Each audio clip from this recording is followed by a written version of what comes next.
na helela ro batla go nna driver hela ha seng kwa a change mahoko. He had been driving for some time, maybe about 10 years or so. 𝗧𝗵𝗶𝘀 is 𝗂𝗄𝗆's uncle. That Friday evening, we saw some things on WhatsApp that the Botswana bus had crashed in South Africa. The terrible news were confirmed by the police. Ba buile hela gore yone ba se re ntse re utlwelela gore ga te ipitukulugile ka batho ko Afrika Borwa o ga ifine wa nyane ke mongwe wa batho bao e re teng ho mma ra hela re tlala boitlhobogo. It brought a lot of pain. This is the bus that 𝗂𝗄𝗆 drove that fateful weekend. A recently purchased 45-seater that collected the travelers from the church in Molepolole. We only use the route for Martin's Drift. This is the route we use when we go to Moria. That one they have used this side, we don't know it. Instead of driving up to Martin's Drift border post and directly onto the N11, 𝗂𝗄𝗆 chose the closest crossing at Stockport border post. From there, a complicated route led him onto the R518.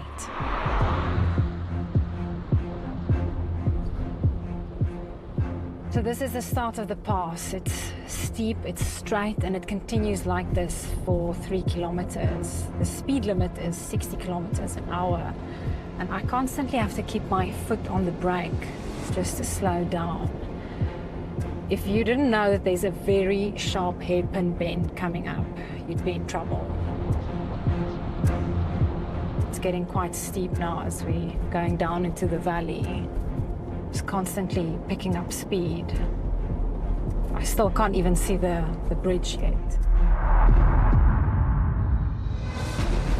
Look at this straight.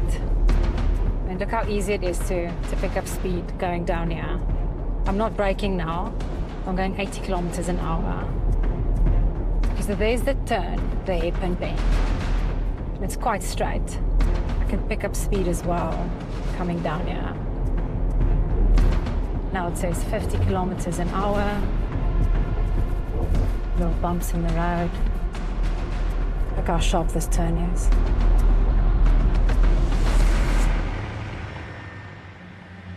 You look at the accident and where the bus ended, and the only conclusion is that there was excessive speed. Dr. Louis Rood is a road safety expert who trains engineers to do road safety audits.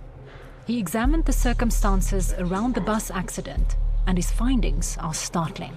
If you come from the west side, downhill, a sharp curve, you can see most of the crashes happens where the vehicles just went straight. They could not negotiate that curve. The newly added concrete parapet wall was also damaged. Of that 30 odd meters, more than half is either gone or hanging over the side of the bridge. And that was before the accident? Yeah. Looking at the smashed concrete barrier, the twisted steel, and the sheer drop-off where there's no guardrail whatsoever, it's easy to assume that it was the bus that caused this destruction. But that's not the case. It was like this before the accident. The Mmamatlakala Bridge has a long history of accidents. In 2018, a truck and trailer lost its load of bricks on the bridge. The concrete barrier was damaged but never repaired, as this 2022 Google Street View picture shows. At a nearby filling station, cashier 𝗀𝗵𝗶𝘶 told us about another fatal accident on the bridge. There was a truck passing by with the animals. Yeah, it went off there, and the driver died there. It was last year, I think. In March 2023, a truck and trailer transporting game crashed over the bridge. The driver and his assistant were killed, along with 𝗀𝗃 𝗶𝗶𝘆. The damage from this accident wasn't fixed either. Photos from July last year show even more destruction to the concrete barriers. This had a critical influence on the bus when it collided with the barrier at exactly the same point. The barrier was adequate when it was new.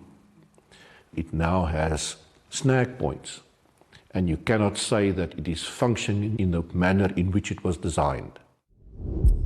Having co-written the manual on South African road restraint systems, Dr. Rood knows a thing or two about how the barrier should function.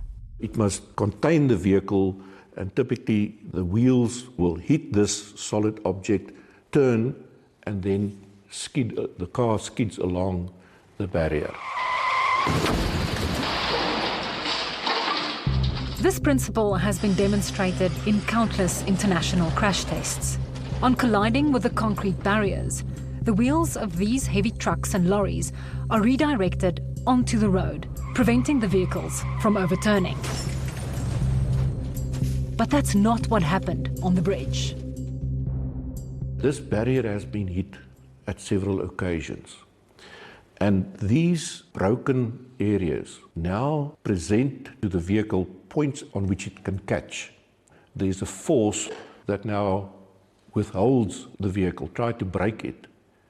And in that process of getting tangled and hooked, that acted like a tripping action. And that is when the vehicle rolled over. Are you saying then that if those sections were maintained, if the vehicle wasn't able to be pulled or hooked, as you are explaining, that this accident could have been prevented? That is my opinion, yes. So who should have fixed these safety barriers? The management and maintenance of this road, the R518, is the responsibility of SANRAL. Their routine patrols are meant to inspect all bridges on a weekly basis and to report on maintenance work that needs doing. So how did they miss this? Limpopo province falls under SANRAL's northern region. Surprisingly, they were well aware of the damaged barriers following a safety audit in February, a month before the bus crash. Do you accept that the bridge was quite damaged before the accident had taken place? Yes, but it's not anything that affects the safety of the bridge. The regional manager, 𝗀𝗲𝗱𝗏, is still waiting to receive the accident report. From what we can see, it has to do with some form of failure that the vehicle would have suffered. What would you say to someone that has expressed an expert opinion saying that the minute the bus hit that barrier with the exposed rods, that it hooked onto the bus and forced the bus to flip? That's highly speculative. Then the barrier should have moved from its original position. There's minor spoiling of the rebar, but the containment system is intact. If you'd seen the damage, and you have because you've done the audit, why wasn't the damage fixed? So I'm going to repeat again. No, just give me a straight answer. Why wasn't it fixed? Was it too expensive? No, the containment is adequate. There is nothing there that is urgent enough to fix at that point. Well, it isn't, because 45 people died. Yes, but I would be very surprised if there's any expert out there that comes to you to say the internal containment level is inadequate. And to then speculate that because of that, then that's why we had fatalities. That's well, we very did speak highly, to an expert that made that argument. That would be very irresponsible of that expert. Because... So you're saying that's wrong? Yeah, I'm disagreeing with it. Being in the condition that it is, with all these snag points, we cannot now say our noses are clean. A snagged and broken concrete barrier cannot be safe. The crash investigation report has yet to be released, and until then we can't speculate on the findings. But we can pose the question, if these barriers had been properly maintained, if there was something here to stop the bus from going over the edge, would so many lives have been lost? In Molepolole cemetery, the 44 bus passengers are buried in a special section, forever united in death. They leave behind parents and children. The driver, 𝗀𝗵𝗀𝗆, is buried in his hometown of 𝗃𝗂𝗃. As a grandchild, he was actually part of the support system for the family. He has a little son. By the time 𝗀𝗃𝗃 passed on, the child was about 6 months old. The families of the deceased will be able to claim from South Africa's Road Accident Fund. If one of the deceased was a breadwinner, the loss of support is a claim that family member will have. Henny Klopper is an emeritus professor of public law at the University of Pretoria. The average claim for loss of support is in the order of between 400 and 500,000 rand per dependent. Is there a way to determine how many dependents those people might have had? According to South African statistics, you can take the average of dependency of about 3 persons per breadwinner. But what about SANRAL's liability?